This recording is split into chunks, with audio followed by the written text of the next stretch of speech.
विनाश काल में खबरदार रहने की, विनाश काले पूरा प्रीत बुद्धि बनने की। जितनी प्रीत उतना ही वर्षा मिलने की विधि को बुद्धि में स्पष्ट रख। पूरा पुरुषार्थ कर, पूरा श्रीमत पर चल, अपनी चलन को श्रेष्ठ बनाने की। दे अभिमान के संग का पूरा परहेज रखने की। आज की मुरली से मुक्ति, जीवन मुक्ति दाता परमपिता परमात्मा की हम आत्माओं के लिए शिक्षाएं। एवर परफेक्ट गॉड फादर परमात्मा अपने बच्चों को बेदाग बना रहे हैं। जीवन की इस लंबी यात्रा में द्वापर युग से देवभान के दाग से लेकर कलयुग अंत तक बड़े और अति सूक्ष्म विकारों के दाग लगाकर हम सब पाप आत्मा बन जाते हैं, कलयुगी बन जाते हैं। अब वापस हमें सतोगुणी बनना है, इसलिए एक भी पाप का दाग नहीं चाहिए, बल्कि पाप समान बनने का लक्ष्य मिला हुआ है। सहज करने के लिए परमात्मा वरदान देते हैं कि सूक्ष्म पापों से मुक्त बन संपूर्ण स्थिति को प्राप्त करने वाले सिद्धि स्वरूप बनो। उनका वरदान देना माना जैसी विधि वे बताते हैं, अगर हम उसी प्रमाण करेंगे तो सिद्धि स्वरूप बन जाएंगे। कर्मों की गुह्य गति है। सृष्टि रूपी खेल कर्मों के आधार से चल रहा है, इसलिए विशेष कर्मों की तरफ ध्यान खिंचवा रहे हैं। परंतु जब जब उन्हें कमी दिखाई देती है तो सावधान भी करते हैं। जैसे आज ध्यान खिंचवा रहे हैं कि बहुत सारे बच्चे वर्तमान समय में कर्मों की गति के ज्ञान को गंभीरता से नहीं ले रहे हैं। इजी होने से सूक्ष्म पाप हो रहे हैं जिसका एहसास नहीं है। पापों के बोझ को उतारना है, नए और करते रहेंगे तो सजाओं के पात्र बन जाएंगे, बेदाग नहीं बन पाएंगे। कर्म फिलॉसफी के सिद्धांत को दोहराते हुए परमात्मा फिर से समझा रहे हैं कि हमें किसी की ग्लानि को, किसी की बुराई को इधर उधर नहीं फैलाना है, और ना ही अगर कोई किसी की बुराई करे तो उसकी हाँ में हाँ मिलानी है, क्योंकि ये बुरी सी आदत हमें पाप का भागी बना देती है। इसके अतिरिक्त आत्माओं का इतना गहरा कनेक्शन है आपस में कि आज हम अगर किसी की ग्लानि करते हैं तो ऑटोमेटिक वो आत्मा कल हमारी दुगनी ग्लानि करेगा। अच्छा सोचेंगे तो सब अच्छा सोचेंगे, बुरा सोचेंगे हम तो अगला भी बुरा ही सोचेगा, क्योंकि जीवन गुंबज की तरह है, जो देंगे वो वापस आएगा। जब तक ये रावण राज्य में सीखे हुए पाप करते रहेंगे तब तक ये पाप संपूर्ण स्थिति को प्राप्त करने में विघ्न रूप बनते रहेंगे। अब तो समझ से कर्मों की गति को जानकर हमें पापों से मुक्त बन सिद्धि स्वरूप बनना है। हर आत्मा जब गलत कर्म कर रही होती है तो वो अपने स्वधर्म के विपरीत कर रही होती है। ऐसे परवश हो कर्म करने वाली आत्मा के प्रति परमात्मा ने हम आत्माओं को कहा है कि रहम करो, दुआ करो, शुभ भावना शुभकामना रखो ताकि बुराई से वो मुक्त हो जाए। बुराई को फैलाने से आत्मा को हम कमजोर बना देते हैं, जो कि श्रीमत के बिल्कुल विपरीत है, और जो श्रीमत के विपरीत है वो पाप है। पाप की फिर सजा मिलती जरूर है। आत्मा भाई भाई हैं, एक परमात्मा पिता की संतान है, इसलिए अब हम किसी की भी ग्लानि नहीं कर सकते हैं। आदि पिता प्रजापिता ब्रह्मा हैं, जिन्होंने परमात्मा की शिक्षाओं को आज्ञाकारी, वफादारी, ईमानदारी से फरमान बरदार बनकर धारण किया है। सर्व शक्तियों को, सर्व गुणों को, शांति को प्रैक्टिकल कार्य में लगाकर उसका स्वरूप बने हैं, स्तंभ बने हैं। ऐसे ही पाप समान बनने वाले आदि पिता का उदाहरण सामने रखकर निराकार परमात्मा कहते हैं कि इनके समान बनो। हम आत्माओं पर रहम कर सर्वशक्तिमान परमात्मा साधारण मनुष्य से देवता बनाने आए हैं, असभ्य से सभ्य बनाने आए हैं, तो उनका दिल से हमें शुक्रिया मानना है। उन्हीं की श्रीमत पर चलना है और उनसे ही सच्ची प्रीत रखनी है। रखेंगे तो देवता बनेंगे। जब परमात्मा से सच्ची प्रीत रखते हैं, जब उन्हें याद करते हैं, जब उनकी ही श्रीमत पर चलते हैं, तो स्वतः ही उनकी अच्छाइयाँ सच्ची प्रीत करने वालों में आ जाती हैं। फिर सच्ची प्रीत रखने वाले मन वचन कर्म से किसी को भी कोई दुख नहीं देते हैं, किसी से भी नफरत नहीं करते हैं, क्योंकि सच्ची प्रीत रखने वाले स्वधर्म में रहकर कर्म में आते हैं।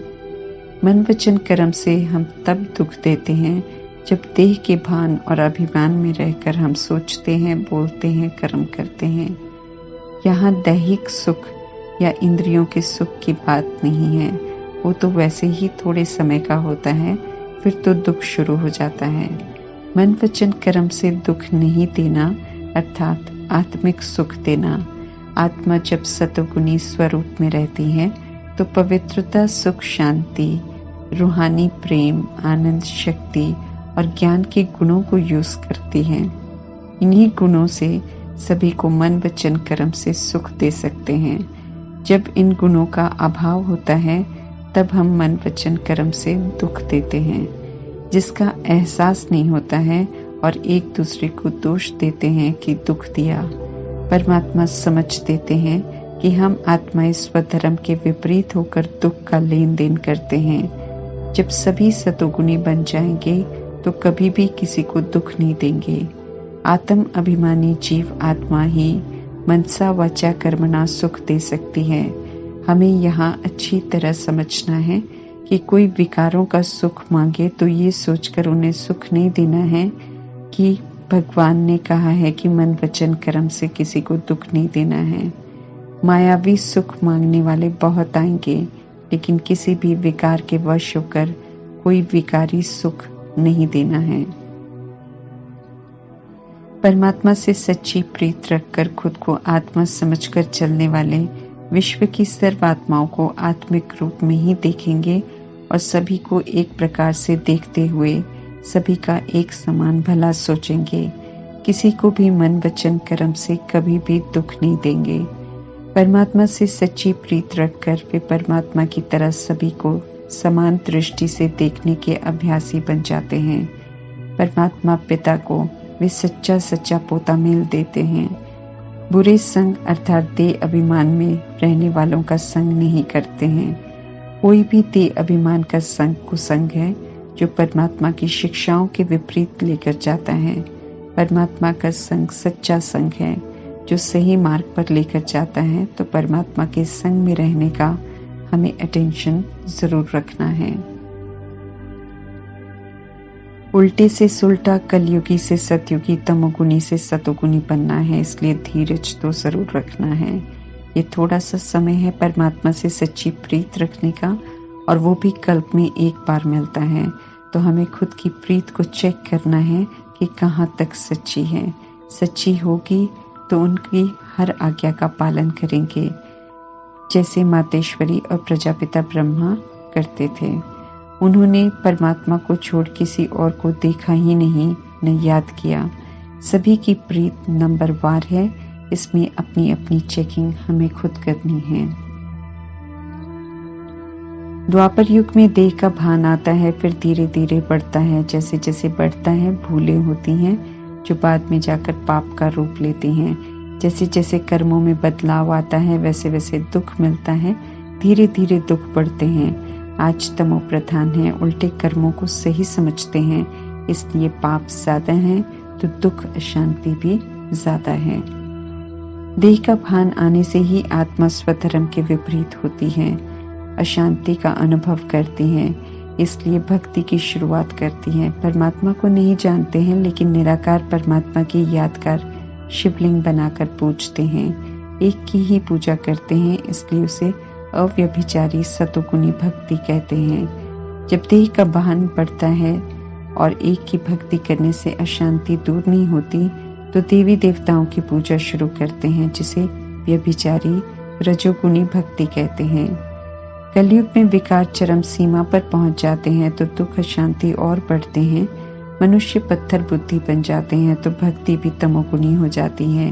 देहधारियों की 5 तत्वों की पूजा भी करनी शुरू कर देते हैं, जिसे परमात्मा भूत पूजा कहते हैं या फिर उसे तमोगुणी भक्ति कहते हैं। परमात्मा हम आत्माओं को दुख शांति का कारण बताकर उन कारणों को छोड़कर निवारण करने को कहते हैं और भक्ति छोड़कर जिनकी भक्ति करते हैं उन जैसा बनने की समझ देते हैं। फरमान करते हैं परमात्मा की अब मुझे यथार्थ जानकर याद करो और देह के अभिमान को छोड़कर आत्म अभिमानी बनो। प्रजापिता ब्रह्मा बार बार परमात्मा का शुक्रिया किया करते थे कि अंधियारे से निकाला। ऐसे ही रियलाइज करके परमात्मा हम आत्माओं के लिए कितना कुछ करते हैं ताकि हम गंदगी से बाहर निकलें और सुखी हो जाएं, तो हमें उनका बहुत बहुत बार बार हर दिन धन्यवाद करना चाहिए, क्योंकि हर दिन परमात्मा हम आत्माओं को सुनहरी सुबह की तरफ लेकर जा रहे हैं। इस विनाश काल में जो आत्माएं परमात्मा को गुप्त वेश में पहचान गए हैं वे प्रीत बुद्धि बन गए हैं और मेजॉरिटी कलयुग की रंगत में खोए हुए हैं, इसलिए पहचान नहीं पाए हैं, इसलिए वे प्रीत बुद्धि हैं, अर्थात देह अभिमान के वश होकर कर्म कर रहे हैं। वे परमात्म वर्षे से वंचित हो जाते हैं। शरीर के पिता की आत्मा के पिता और हम आत्माओं के पिता एक बेहद के पिता निराकार परमात्मा हैं। इस समय राइटियस शिक्षाएं देते हैं। शरीर के पिता की आत्मा को और मुझ आत्मा के लिए एक ही तरह की शिक्षा देते हैं। सुप्रीम फादर हैं, तो हमें अब उनकी श्रीमत पर चलकर उन्हें राजी करना है। उसी में हम सभी का कल्याण है। उनका सपूत बच्चा बनना है, परमात्मा का बनकर उन्हें याद कर इतने जन्म जो हमने पाप किए हैं उन्हें भस्म करना है और अब कर्मेंद्रियों से कोई भी पाप कर्म नहीं करना है। श्रीमत का उल्लंघन नहीं करना है, तब सजाओं से मुक्त होंगे। पुजारी से पूज्य बनाने वाले परमात्मा की श्रीमत पर नहीं चलेंगे तो जन्म जन्मांतर के लिए मर्तबा भ्रष्ट हो जाएगा।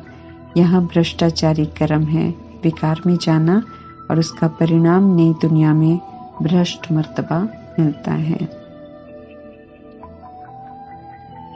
हर आत्मा ने जो अपना पहले पार्ट रिकॉर्ड किया है वही बजा रही है, परवश है, इसलिए हमें किसी से भी घृणा नहीं करनी है। इस ऊंच ईश्वरीय जन्म में ईश्वरीय औलाद बनकर अब सिर्फ ऊंचे कर्म करने हैं। सतयुग में दैवी औलाद होंगे, उसकी तुलना में अभी का ईश्वरीय जन्म महिमा योग्य है। यहाँ ही परिवर्तन का पुरुषार्थ होता है। सतयुग तो प्रारब्ध है।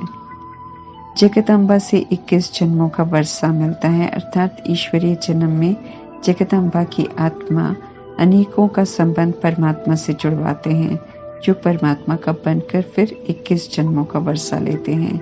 लेकिन जब जगदम्बा की आत्मा लक्ष्मी का मर्तबा प्राप्त करते हैं तो वो प्रारब्ध है। उस समय उनकी आत्मा महिमा योग्य कोई कर्म नहीं करते हैं, इसलिए अभी का ईश्वरीय जन्म ऊंच जन्म कहलाता है। परमात्मा ही मुक्ति जीवन मुक्ति देते हैं, विश्व की बादशाही देते हैं। तो जो भी कमी कमजोरियां हैं, पुरुषार्थ की कोई भी बात है, वो उन्हें जरूर बतानी है। उन्हें बताने से कोई नुकसान नहीं होगा, परंतु